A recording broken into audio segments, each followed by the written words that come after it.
नमस्कार, उत्तराखंड न्यूज में आपका बहुत बहुत स्वागत है। चलिए देखते हैं उत्तराखंड की 15 फटाफट बड़ी खबरों को। इससे पहले आप न्यूज को कहां से देख रहे हैं, कमेंट में बताना बिल्कुल न भूलें। सीएम धामी सख्त, कुमाऊं के 3 अफसरों पर गिरी गाज, 2 सस्पेंड, 1 को किया अटैच। उत्तराखंड के अल्मोड़ा में जंगल की आग की चपेट में आकर 4 वन कर्मियों की मौत के मामले में सीएम धामी ने सख्त रुख अपनाया है। कुमाऊं के 3 अधिकारियों पर गाज गिरी। चीफ कंजर्वेटर नॉर्थ और डीएफओ अल्मोड़ा को निलंबित कर दिया गया। सीएम ने किया जौलीग्रांट कालूवाला सिंचाई नहर हेड का शुभारंभ। कालू सिद्ध मंदिर में की विशेष पूजा। स्प्रिंग एंड रिवर रिजुविनेशन प्राधिकरण देहरादून के द्वारा जल संरक्षण अभियान 2024 के तहत कालूवाला में एक कार्यक्रम का आयोजन किया गया।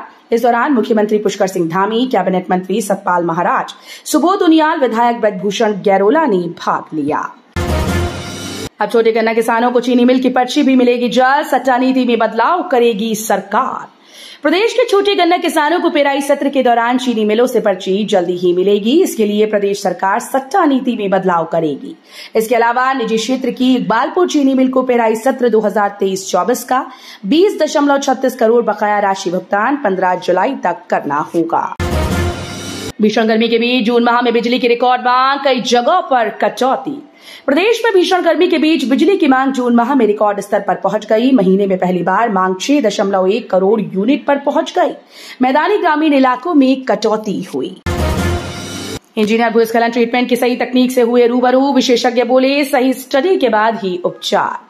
उत्तराखंड राज्य आपदा प्रबंधन प्राधिकरण की ओर से राष्ट्रीय आपदा प्रबंधन प्राधिकरण की भूस्खलन जोखिम न्यूनीकरण योजना के तहत कार्यशाला आयोजित की गई। दूसरे दिन विशेषज्ञों के साथ कई विभागों के अधिकारियों ने मसूरी स्थित कैंपटी और गलोगी में चल रहे भूस्खलन ट्रीटमेंट के कार्यों को मौके पर जाकर देखा। कार्यशाला पर उभरने लगा भगवान बद्रीनाथ का चतुर्भुज स्वरूप। कलयुग के अंत में यही होंगे दर्शन। उत्तराखंड के पंचबद्री में से एक भविष्य बद्री में भगवान बद्रीनाथ का चतुर्भुज स्वरूप काली शिला पर धीरे धीरे आकार लेने लगा है। इस शिला पर पहले फूलों की माला तक नहीं टिकती थी, लेकिन अब धीरे धीरे शिला पर माला व श्रृंगार सामग्री भी अटकने लगी है। यातायात व्यवस्था पर नजर रखेंगे 1200 से अधिक पुलिसकर्मी और अधिकारी। यातायात व्यवस्था के लिए कैंची धाम से हल्द्वानी नैनीताल तक भारी फोर्स और अधिकारी तैनात किए गए। डीआईजी ने 1200 से अधिक पुलिसकर्मियों और अधिकारियों को ड्यूटी पर लगा दिया है। जंगल की आग में जलने से 4 वन कर्मियों की मौत पर जताया दुख। राज्य सरकार से की अपील। प्रियंका गांधी ने अल्मोड़ा में जंगल की आग में जलने से हुई 4 वन कर्मियों की मौत और 4 कर्मियों के घायल होने के मामले में अपने ट्विटर अकाउंट एक्स के जरिए घटना पर दुख जताया। उद्यान घोटाला, मानकों को ताक पर रखकर दिया लाइसेंस, अगले दिन पौध सप्लाई करने के आदेश। मानकों के विपरीत अनिका ट्रेडर्स व पौधशाला को लाइसेंस जारी किया गया। विभागीय जांच में घोटाले का खुलासा होने पर डॉक्टर एच.एस. बवेजा को निदेशक उद्यान पद से निलंबित किया गया। आरएसएस नेता इंद्रेश कुमार के बयान पर बाबा रामदेव बोले, देश में भेदभाव की नींव डालना सही नहीं। आरएसएस नेता इंद्रेश कुमार की टिप्पणी पर बाबा रामदेव ने कहा कि ऐसी राजनीतिक बयानबाजी होती रहती है। भगवान राम सबके हैं और देश भी हम सबका है। जाति, संप्रदाय और विचारधाराओं के नाम पर देश में भेदभाव की नींव डालना राष्ट्र की एकता और अखंडता के लिए सही नहीं।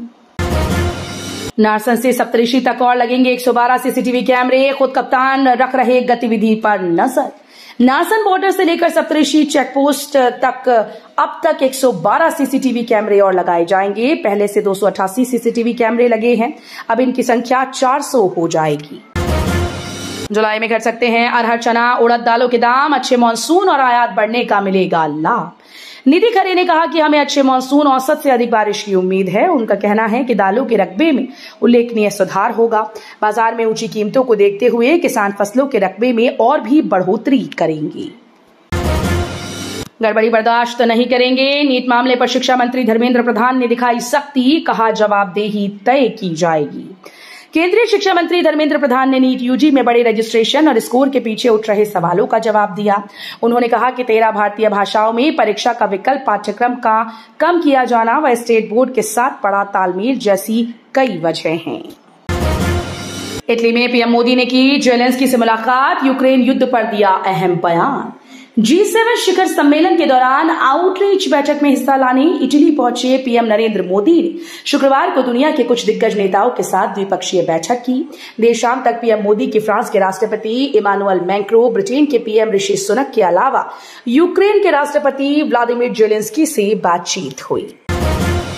बलिदान देने वाले अग्निवीरों को शहीद का दर्जा देना जरूरी, पूर्व सैन्य अधिकारियों ने मोदी सरकार से की मांग।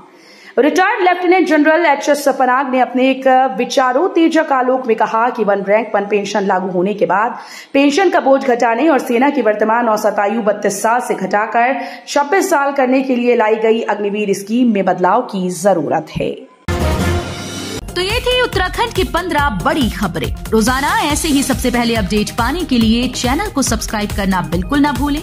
साथ ही वीडियो को लाइक भी कर दें। धन्यवाद।